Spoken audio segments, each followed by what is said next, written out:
Hello friends, welcome to புதுமை kitchen. இன்றைக்கி நம்ம சேனலில் ஈவினிங் ஸ்நாக்ஸாக எக் போண்டா எப்படி பண்ணுறதுன்னு பார்க்கலாம் வாங்க. இதுக்கு ஒரு மிக்சிங் பவுலில் 1 கப் கடலை மாவு எடுத்திருக்கேன். கடலை மாவு கட்டியாக இருந்தது அப்படின்னா சலிச்சு எடுத்துக்கலாம். அரிசி மாவு 1/4 கப். அரிசி மாவு போட்டோம் அப்படின்னா தான் நல்லா போண்டா மொறுன்னு வரும். 1 பிஞ்ச் சமையல் சோடா ஆட் பண்ணிக்கலாம், சாஃப்டாக வரணும் அப்படிங்கிறக்காக. உப்பு தேவைக்கேற்ப.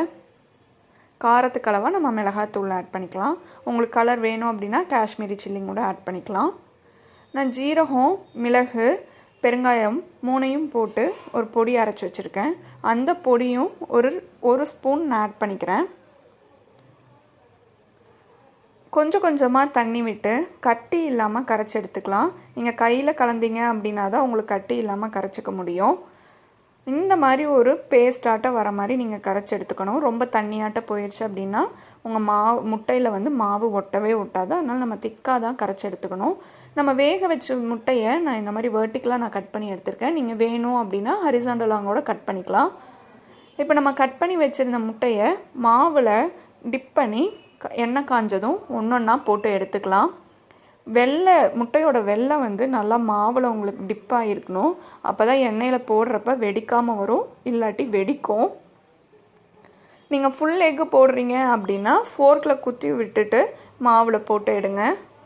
ஏன்னா முட்டை வெடிக்கும் அப்படிங்கிறனால நம்ம ஃபோர்க்கில் குத்தி விட்டுக்கணும். பெட்டர் நீங்கள் இந்த மாதிரி ஹாஃபாக கட் பண்ணிட்டீங்கன்னா உங்களுக்கு இன்னுமே நல்லாயிருக்கும், சாப்பிட்றதுக்குமே ரொம்ப நல்லாயிருக்கும். நம்ம ஒரு பக்கம் வெந்ததும் திருப்பி போட்டுக்கலாம்.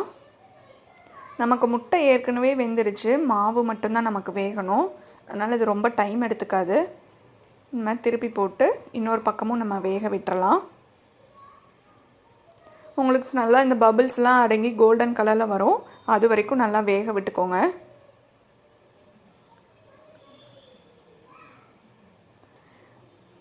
நீங்கள் இது குழந்தைங்கள்லேருந்து பெரியவங்க எல்லாருமே ரொம்ப விரும்பி சாப்பிடுவாங்க. எங்கள் வீட்டில் எல்லாத்துக்குமே இது ரொம்ப பிடிக்கும். இவ்வளோதான். எப்படி எக் போண்டா எவ்வளோ சூப்பராக ரெடி ஆயிடுச்சு பாருங்கள்.